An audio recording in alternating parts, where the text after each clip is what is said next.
మీరేం చేస్తుంటారు? నేను హోటల్లో జాబ్ చేస్తా. ఎంత సాలరీ వస్తుంది? 25. సరిపోతుందా సాలరీ? సరిపోవట్లేదు. ఈ బ్యాచిలర్ జీవితానికే 25,000 సంపాదించి అసలు అది గిట సరిపోతలేదు, ఇంకెందుకు జీవితం అనిపిస్తుంది నాకు. ఎట్లా అంటే హైదరాబాద్కు వచ్చి హైదరాబాద్లో ఉంటూ రూమ్ రెంట్ కట్టుకుంటూ కరెంట్ బిల్ అని మళ్ళీ మా ఖర్చులని మళ్ళీ ఫ్రెండ్స్తో స్పష్టంగా ఫ్రెండ్స్ కొంతమంది చాలా మంచిగా ఉంటారు, కొంచెంమంది ఎంకరేజ్ చేస్తారు, అట్లా కాదురా ఇట్లా ఉండాలి, ఇట్లా బతకాలి, ఏదైనా బిజినెస్ అన్న ఏదైనా చూసుకో, ఇంతమంది నీ దగ్గర చేసే పని ఉంది, నీ దగ్గర టాలెంట్ ఉంది అని కొంతమంది ఎంకరేజ్ చేస్తారు. కొంతమంది తాగుబోతున్న కొడుకులు, కొంతమంది చెడగొట్టే వాళ్ళు ఉన్నారు స్పష్టంగా హైదరాబాద్లో అయితే. కొంతమంది ఎంకరేజ్ చేసే వాళ్ళు ఉన్నారు, కొంతమంది ఏమో నాశనం చేసే వాళ్ళు కొంతమంది ఉన్నారు ఫ్రెండ్స్. దానివల్ల నా అసలు ఇక్కడికి వచ్చి ఏదో లైఫ్ ఏదో అయిపోతాం మనము అని ఇక్కడికి వస్తాం. సినిమాలని, సీరియల్ అని, లేదంటే జాబ్ అని, ఐటీ జాబ్ అని, జాబ్ చేసుకునే వాళ్ళు, హోటల్లో పనిచేసే వాళ్ళు ఎంతోమంది.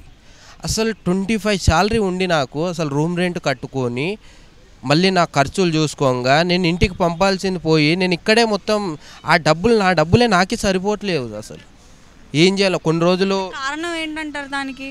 కారణం ఏంటంటే బాధ్యత లేదు, అమ్మ నాన్న లేరు, చెప్పేటోళ్ళు లేక చెడిపోయే మంది ఎంతోమంది.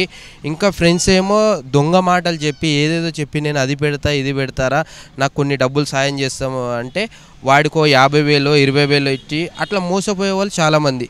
ఇంకోటి ఏంటంటే నేనేదో సాధిస్తా అని డబ్బులు కూడబెట్టుకున్నా గిట అది ఏదో ఒక రోజున ఇంట్లో ప్రాబ్లం ఉండి మళ్ళీ ఇంటికి పంపించడం అట్లా అయిపోతుంది అసలు బ్యాచిలర్ జీవితం. ఇంకోటి ఏంటంటే రైతులు మొన్న టాక్ వచ్చిన రైతుల గురించి, రైతుకి ఒక అమ్మాయిని పెళ్లి చేసుకోవడానికి ఇవ్వమంటే ఇస్తలేరు రైతుకి. ఎందుకంటే చిన్న చూపు చూస్తున్నారు. రైతు అంటే ఎంత గొప్పవాడు, మనకు అన్నం పెట్టేవాడు, అట్లాంటి రైతుకి పిల్లడు ఇవ్వడానికి ముందుకు వస్తలేరు. ఎవరైతే డబ్బు ఎక్కువ ఉన్నవాళ్ళు, ఆస్తులు ఉన్నవాళ్ళు, అంతస్తులు ఉన్నవాళ్ళు వాళ్ళకి ఇవ్వాలని వీళ్ళు కాచుకొని కూర్చున్నారు. కానీ ఇట్లాంటి వాళ్ళకు రైతులకు ఇస్తలేరు. ఇక్కడ చిన్న పని చేసే వాళ్ళకి కానీ, చదువులేని వాళ్ళు, అట్లాంటి వాళ్ళు వాళ్ళ దగ్గర గిట్ట టాలెంట్ ఉంది, వాళ్ళ దగ్గర గిట్ట పనిచేసే సత్తా ఉంది, కానీ అట్లాంటి వాళ్ళకి ఇవ్వట్లేరు. హైదరాబాద్ జీవితం అంటే ఎట్లా అయిపోయిందంటే ఒంటరిగా అక్కడి నుంచి వచ్చి మేము ఊరిలో నుంచి ఇక్కడికి వచ్చి ఒంటరిగా వచ్చి ఏదో సాధిద్దాం అనుకుంటాం కదా, ఆ సాధించడం నలుగురు ఫ్రెండ్స్ తోటి అసలు మేము ఎక్కడ వెళ్ళిపోతున్నాం, నలుగురు ఫ్రెండ్స్ ఉంటారు కదా వాళ్ళు గిట్ట సపోర్ట్ చేయడానికి రారు. వెనకాల వాడు వేస్ట్ రా, వాడు చేయలేడురా, వాడు వేస్ట్, వాడు అంటూనే ఉంటాడు, చెప్తూనే ఉంటాడు, కానీ ఏం చేయలేడు అని డిసప్పాయింట్ చేయడం, వాడిని ఎంకరేజ్ చేయకుండా వాడిని డిస్మానింగ్ చేసి అసలు నాశనం చేసే దారిలో ఈ నలుగురు ఫ్రెండ్స్ ఉంటారు. ఇంకోటి ఒక రూమ్లో 5 members 6 members ఉంటారమ్మా హైదరాబాద్లో. నరకం చూస్తాను తెలుసా అసలు. ఒక రూమ్లో 4 5 మంది, ఆ రూమ్ రెంట్ మళ్ళీ ఒక రూమ్లో 10,000 12,000 ఆ రూమ్ రెంట్. 5 మంది ఉంటే వాళ్ళందరూ కలిసి కట్టుకోవాలి. ఒక్కొక్కసారి 1 సంవత్సరం 2 సంవత్సరాలు జాబ్ దొరకక, అసలు ఎటువంటి జాబు దొరకక ఎంతో బాధతో ఈ హైదరాబాద్లో బతుకుతున్నాం. అసలు జనరేషన్ గిట్ట ఎట్లా అయిపోయిందంటే అసలు మరీ ఘోరంగా తయారైపోయింది జనరేషన్. అసలు మనం మంచి చేయడానికి మనకి వెళ్తే మనకు చెడు తలుగుతుంది. అట్లా యూత్ చాలా ఎంతోమంది సూసైడ్ చేసుకునే వాళ్ళు, జాబులు దొరకక, ఇంకోటి వర్క్ లేక, ఏ వర్క్ అన్నా చేద్దామని వర్క్ లేక అట్లా చనిపోయే వాళ్ళు ఉన్నారు.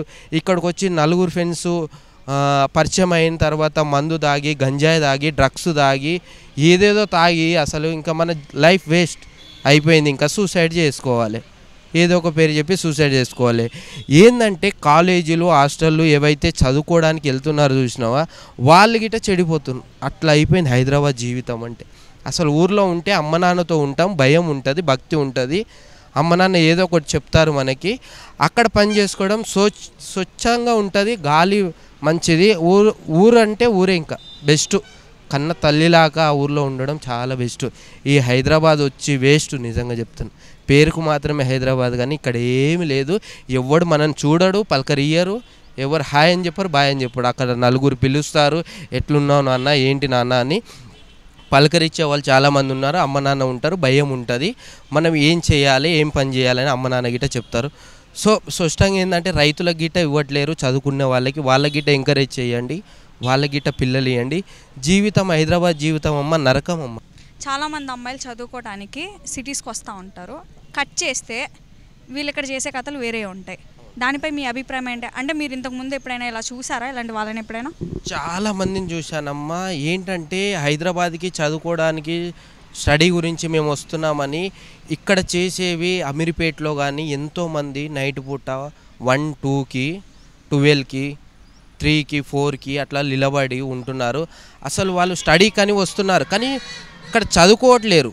చదువుకోకుండా వేరే అసలు సినిమాకి వెళ్దాము, లేకపోతే సినిమాలో ట్రై చేద్దాము అని అక్కడికి వెళ్తున్నారు. కానీ ఇక్కడ వాళ్ళ జీవితం స్పాయిల్ అయిపోతుంది. అసలు వాళ్ళు స్టడీ కానీ వచ్చి చదువుకోకుండా ఎవడో చాలా మంచిగా స్మార్ట్గా కనపడ్డాడు, వాడికి బూట్లు వేసుకున్నాడు, వాడి దగ్గర డబ్బు ఉంది, ఐఫోన్ ఉంది అంటే చాలు, వాడి దగ్గర కొద్దిగా గోల్డ్ చైన్ ఉంది, ఏదో ఉంది, స్మార్ట్గా ఉన్నాడు అబ్బాయి, డబ్బు ఉన్నవాడు అని వాడిని ఎమ్మటి వెళ్ళిపోతున్నారు. వాడు నన్ను చూసి నేను ఆయన చూసిన బాగుందని. అట్లా ఎంతోమంది అమ్మ అమీర్పేటలో, ఎస్ఆర్ నగర్లో, ఇక్కడ సైడు చాలామంది. అసలు అమీర్పేటలో అయితే మరీ ఘోరం, ఎస్ఆర్ నగర్ అమీర్పేటలో అయితే చాలా ఘోరం. అట్లా స్పాయిల్ అయిపోతున్నారు. అబ్బాయి ఎంత స్మార్ట్గా ఉన్నాడు, ఎన్ని కోట్లు ఉన్నాయి ఆయన దగ్గర, ఆ కార్లో తెచ్చుకున్నాడు, రెంట్కి తెచ్చుకోవచ్చు కదా. తల్లిదండ్రుల గురించి గిట్ట వాళ్ళు మర్చిపోతున్నారు. అసలు తల్లిదండ్రులను గిట్ట కేర్ చేస్తలేరు. వాళ్ళు ఆరోగ్యంగా ఉన్నారా, అసలు ఉన్నారా లేరా, వాళ్ళతో ఫోన్లో మాట్లాడుతున్నారా, అది గిట్ట లేదమ్మా. అసలు వాళ్ళు స్పష్టంగా మర్చిపోయినారు. అసలు అన్నదమ్ముళ్ళు కనుక ఉండింటే కనుక చెప్పుతో కొడుతుండమ్మా వాళ్ళని. అసలు వాళ్ళు వచ్చింది దేనికి, వాళ్ళు చేస్తున్న పని ఏంటి? చదువుకోకుండా వాడెవడో చూసిండని వాడికి సూటు బూటు ఉంది, ఐఫోన్ ఉంది, మంచి బంగారం ఉంది అని ఒక కారు వేసుకొని వస్తే అయిపోతుందమ్మా. నేను గిట్ట తయారవుతామ్మా, ఏదో నకిలీ గోల్డ్ వేసుకొని 100 రూపాయలు షూ వేసుకొని నేను గిట్ట ఐఫోన్ డమ్మీ ఫోన్ తెచ్చుకొని నేను గిట్ట అట్లా అమ్మాయిలను పట్టుకోవాలంటే ఎంతోమందిని ఇది చేయొచ్చు. ఇట్లా అమ్మాయిలు ట్రాక్లోకి ఇదైపోతున్నారు. ఇంకా స్పష్టంగా అదే జీవితం గడుపుతున్నారు. ఇక్కడ ఏమంటే ఫోన్ చేసినప్పుడు అమ్మ నాన్న ఎప్పుడో ఒకసారి బాధలో ఉన్నప్పుడు ఫోన్ చేసి వాళ్ళే ఫోన్ చేస్తారు. అమ్మ నాన్న ఫోన్ చేస్తే వీళ్ళు చెప్తారు, నాన్న బిజీగా ఉన్నా, చదువుకుంటున్నా నాన్న, తర్వాత ఫోన్ చేస్తా. ఎవరితో బాయ్ ఫ్రెండ్ తోటి ఉండి నువ్వు సొంత అమ్మ నాన్న కని పెంచిన అమ్మ నాన్నకి నువ్వు ఇంత దొంగ మాటలు చెప్తావా? ఎంతోమంది అమ్మ ఆడపిల్లల జీవితం ఎట్లా అయిపోయిందంటే కనుమరుగు అయిపోయింది. అసలు వెళ్ళిపోతున్నారు. అసలు మనకు తెలియకోకుండానే ఇండియా నుంచి ఎక్కడికి వెళ్ళిపోతుండ్రో అసలు ప్రభుత్వం గీట అసలు నోరు విప్పి మాట్లాడట్లేరు. ప్రభుత్వం గీట వీళ్ళు ఎక్కడ వెళ్ళిపోతుండ్రు, ఎలా ఉండాలి, స్టడీ ఎట్లా చేయాలి. హాస్టల్లో ఉన్న గిట్ట గోడలు దుంకేసి ఎవరైతే మన ఈయన ఉంటాడు కదా సెక్యూరిటీ గార్డ్తో మాట్లాడుకొని మరి వాళ్ళు గోడలు దుంకేసి వెళ్ళిపోతున్నారమ్మ. సెక్యూరిటీ గార్డు గిట్ట బుద్ధి ఉండాలి కదా, ఆయన గిట్ట చెప్పాలి కదా. వాళ్ళు గిట్ట చెప్పకుండా సపోర్ట్ చేసి వాళ్ళని పంపించడం మరీ దారుణం. ఇది అమ్మ నాన్నని స్పష్టంగా కనిపెంచిన దేవుళ్ళతో సమానం. వాళ్ళకి నువ్వు ద్రోహం చేసి నువ్వు అన్యాయం చేసి వాళ్ళకి అబద్ధం చెప్పినావు చూడు, నిజంగా చాలా తప్పది. అసలు ఇటువంటి జన్మ నీకు అసలు ఎందుకు ఇచ్చిండేమో కానీ ఇంకొక జన్మ అంటే ఉంటే నరకంలోకానికి వెళ్ళిపోతారు వాళ్ళు. అట్లాంటి జీవితం బతుకుతున్నాం మా హైదరాబాద్లో. చెల్లెలు అక్కలు అందరూ జాగ్రత్తగా ఉండండి అమ్మ. నేను కల్లారా చూసినా కాబట్టి చెప్తున్నా, చాలామంది ఇట్లా ఉన్నారు హైదరాబాద్లో. అందు గురించి నేను చూశాను కాబట్టి చెప్తున్నామ్మా. ఏదో తప్పుగా అనుకోవద్దు, మీరు గిట్ట జాగ్రత్తగా ఉండాలని మాత్రమే చెప్తున్నా. పోలీసు వాళ్ళ గిట్ట చాలామంది చెప్పడం జరిగింది, లేడీసు చాలా జాగ్రత్తగా ఉండాలని చెప్పిండ్రు. ఏదో నేను చెప్పినాన్ని మీరు కోపం పడొద్దు, మీరు విని మీరు చూసి నేను కల్లారా చూసిన కాబట్టి చెప్తున్నామ్మా.